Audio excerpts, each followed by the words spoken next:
While many Americans celebrate, President Trump is refusing to accept defeat. His campaign says it will contest Joe Biden as a projected winner and plans to file legal challenges in Pennsylvania starting on Monday. Earlier at a press conference in Philadelphia, Trump campaign lawyer Rudy Giuliani said President Trump's campaign was, quote, denied its right to a fair count. Giuliani said he has a group of poll watchers who are willing to testify that there were issues counting the ballots. Joining us to talk more about this is CBS News campaign reporter Zak Hudak. Zak, what specifically are the issues in Pennsylvania with ballot counting that Giuliani is talking about? And remind our viewers what the courts have already said about this issue. Lana, there's actually already a lawsuit over this that went to the Commonwealth Court right down the street from me in Harrisburg here, and they ruled in favor of the Trump campaign. The issue was that in Philadelphia, the poll watchers, which any campaign is allowed to have a certain number of poll watchers anywhere ballots are being counted to make sure nothing nefarious happens, they were being kept in kind of almost like a press pin within the Philadelphia Convention Center. That was a product of just it being this massive operation. But anyway, the Commonwealth Court ruled that they needed to be able to roam more freely. They needed to be able to get within 6 feet of pretty much all of the counting.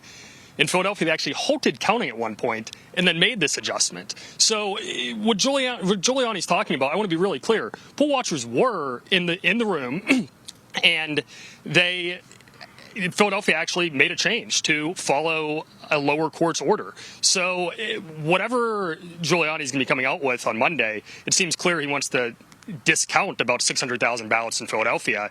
It's going to be, I think, a tough battle. Right, and fundamentally, the argument here, and by my count, this is the third legal challenge that the Trump campaign has brought in Pennsylvania, but the argument is about watching these votes being cast as opposed to providing any evidence of this widespread voter fraud, which we have heard the president talk about, but that has been something that they have not been able to substantiate.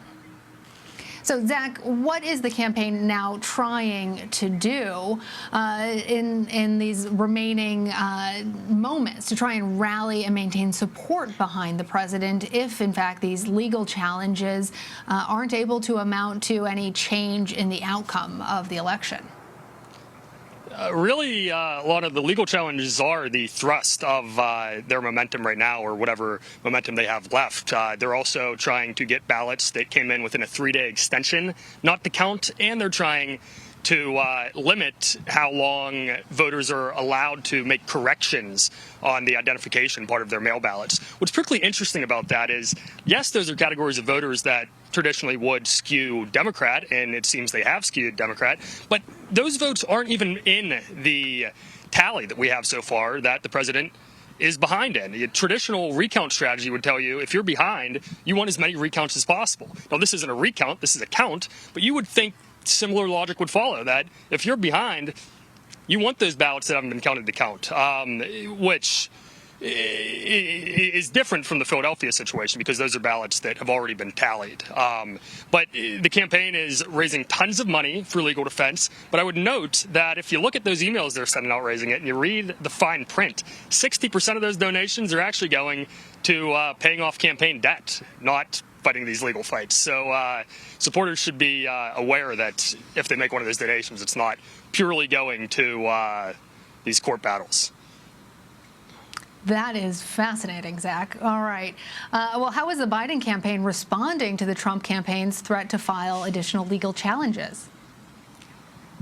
You know, Lana, they haven't intervened in any of these cases. The DNC has, the state Democratic Party has, but they've generally stayed somewhat out of this. What they've been doing today, I think, is trying to get the country comfortable with the idea that Joe Biden is now going to be president. They released sort of a promo video on Twitter, and they released a video where he and Kamala Harris were on the phone sort of discussing winning. But we haven't had him come out yet and say, I've won. We're thinking that might happen at 8 o'clock when he is scheduled to speak.